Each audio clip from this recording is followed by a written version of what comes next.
নমস্কার বন্ধুরা, চলো আজকে আবার আরেকটা রেসিপি নিয়ে এসে গেছি তোমাদের কাছে। দেখো, আজকে আমি মোরলা মাছের চচ্চড়ি বানাবো। যার জন্য আমি প্রথমে মাছগুলোকে ধুয়ে আর ভালো করে ভেজে রেখে দিয়েছি। তারপরে দেখো, কড়াই ওভেনে বসিয়ে দিয়েছিলাম। ওভেনে বসিয়ে তার মধ্যে তেল দিয়ে দিয়েছি। তেলটা যেমনি গরম হয়ে গেছে, আমি ওর মধ্যে কিছুটা সাদা জিরা দিয়ে দিলাম। এই জিরাগুলো যেমনি আমার লাল লাল হয়ে গেছে, তখন আমি আলু আর পেঁয়াজ কেটে রেখেছিলাম। দেখো, এইভাবে আলু পেঁয়াজটাকে আমি তেলের মধ্যে দিয়ে দিয়েছি। দিয়ে এবার এইগুলোকে একটু ভালো করে ভাজবো। আমি আলু পেঁয়াজ দিয়ে সর্ষে বাটা দিয়ে মোরলা মাছটা করছি। দেখো, এভাবে আমি এটাকে ভাজছি। এর মধ্যে কিছুটা নুন আর হলুদ দিয়ে দেবো, দিয়ে আর আমি আলু পেঁয়াজটাকে ভাজবো। এভাবে ভাজবো আলু পেঁয়াজটা আমি ভেজে, তারপরে আমি আগে রেসিপি করবো। দেখো, এর মধ্যে এখন আমি কিছুটা হলুদ দিয়ে দিলাম, দিয়ে আবার এটাকে নেড়ে চেড়ে নিলাম কিছুক্ষণ। এই মোরলা মাছের চচ্চড়িটা খেতে বেশ দারুণ লাগে।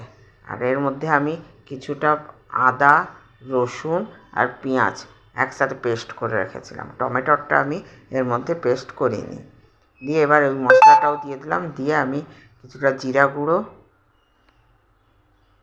কিছুটা ঝাল লঙ্কা গুঁড়ো আর কিছুটা কাশ্মীরি রেড চিলি মশলা পাউডারটা দিয়ে দিলাম। দিয়ে এবার এটাকে ভালো করে আমি একটু সময় কষিয়ে নেব।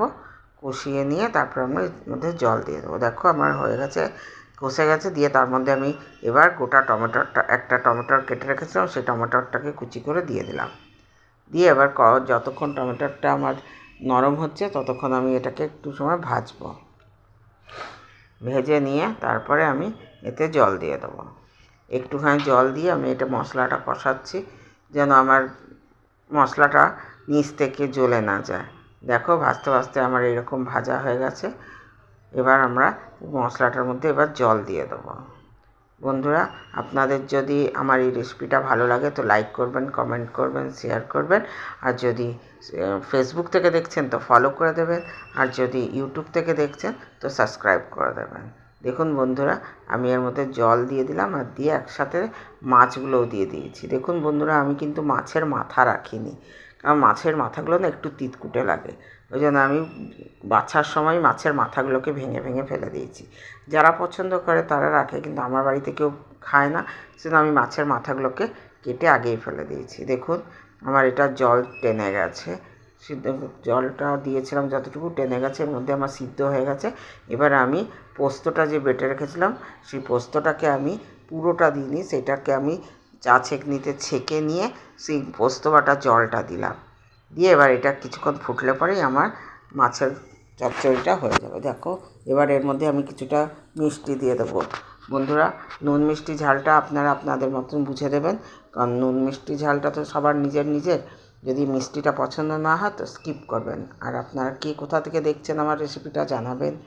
আমাদের আর কেমন লাগলো আমার রেসিপিটা তাও জানাবেন। যদি আপনাদের আমার রেসিপিগুলো ভালো লাগে তো আমার পেজটিকে ফলো করে রাখবেন, তাতে পরবর্তী রেসিপিগুলো পেতে আপনাদের কোনো অসুবিধা হবে না।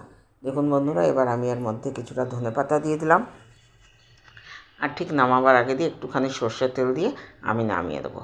দেখুন, চলুন, আমার এই রেসিপিটা কমপ্লিট হয়ে গেছে। দেখুন, আমি একটু সর্ষের তেল দিয়ে দিলাম।